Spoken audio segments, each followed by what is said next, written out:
Cleveland for the first time this season on the road.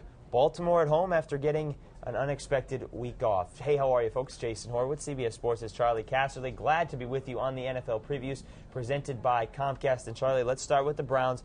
2 home games, 2 losses, and the offense has probably been the most disappointing so far from what people expected. Do you think it can get better? And I guess, can it really get any worse?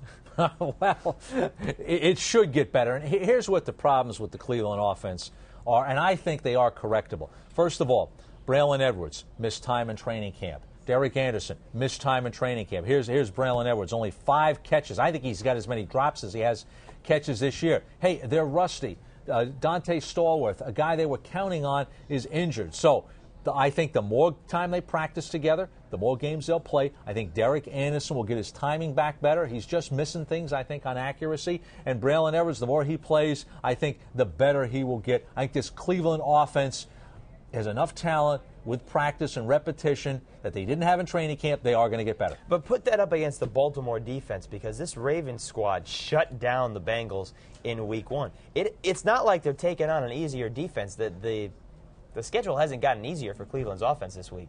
No, it hasn't. And Baltimore does have a fine defense and did have a week to rest up a little bit to get ready for this football game. Ed Reed should be another week healthy, even though he played in the opener. But I do think Cleveland has some weapons, but they've got to be on. Right now they haven't been. The Cleveland Browns for the first 2 weeks offensively, that's not a good match against this Baltimore defense. I think Cleveland will get better for this game. Another big part of the problem, last year, Jamal Lewis, he was able to run the ball for Cleveland, which helped Derek Anderson. He has not been able to really run so far yet this year for Cleveland. Meanwhile, on the other side, it's Joe Flacco, and of course, a big storyline in Week 1. He won his first game. John Harbaugh won his first game. But now he's had another week to prepare, or another week to get ready. What are you expecting out of Flacco here against Cleveland? Well, I still think you're going to see a conservative game plan, and here's the stats on him right there. The stat, they're only 129 yards passing. You're not going to win many games with 129 yards passing and no touchdown passes. So I think you see a conservative game. What did Joe Flacco do good in the first week? What did he do well? He was poised. That gave him confidence, gave the people around him confidence. He made good decisions with the football. I don't think you're going to see a wide-open offense out of the Baltimore Ravens just yet. Well, which then goes to the fact of they were able to run the football in Week 1 when they beat up on Cincinnati. The Bengals couldn't get off the field. Willis McGahee was active but didn't play. Assuming he plays this weekend, how big of an effect is he going to have? Ray Rice, LaRon McClain. Well, and you're going to see McGahee's stats up here from last year. Very productive. He had 1,200 yards rushing the football. I don't think he will have a big impact, and I don't think the rest of the Baltimore Ravens offensive backs are going to have an impact. Why?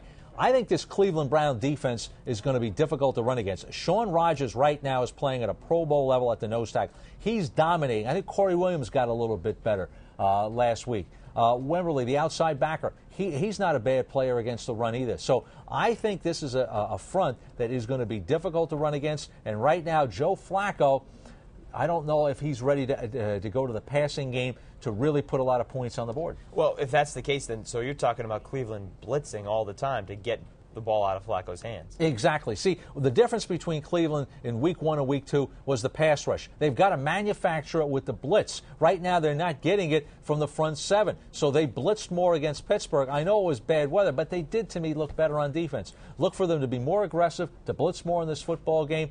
Joe Flacco, I think that this will be a little bit of a learning experience for him in this football game. It'll be interesting, though, to see if he can get to 2-0. Let's see if the computer thinks he's going to get to 2-0. AccuScore prediction, 10,000 tests, 10,000 results, all mathematical. And, hey, the computer is picking Baltimore to beat Cleveland and send the Browns to an 0-3 tailspin. What do you think? I'm going to go with the Cleveland Browns in this game, and again, I guess here's why. I think offensively, to me, they're going to get better. At some point, they're going to start to gel like they did last year. And I think the other thing to me, defensively, I think that their front is going to be strong enough to contain the running game, to put the ball in the hands of Joe Flacco. I'm not sure he's ready to win this game right now, though the weakness of Cleveland is their secondary. Absolutely. And the offense for Cleveland, it's only averaged 206 yards through the first 2 weeks, so it can't get much worse. If it does, well, forget about it. For more on this game, it's a 4:15 p.m. Eastern start on CBS or any other in Week 3. Be sure to stay with CBSSports.com. Watch everything else on the CBS Audience Network. For Charley Casserly, I'm Jason Horowitz. Take care, folks.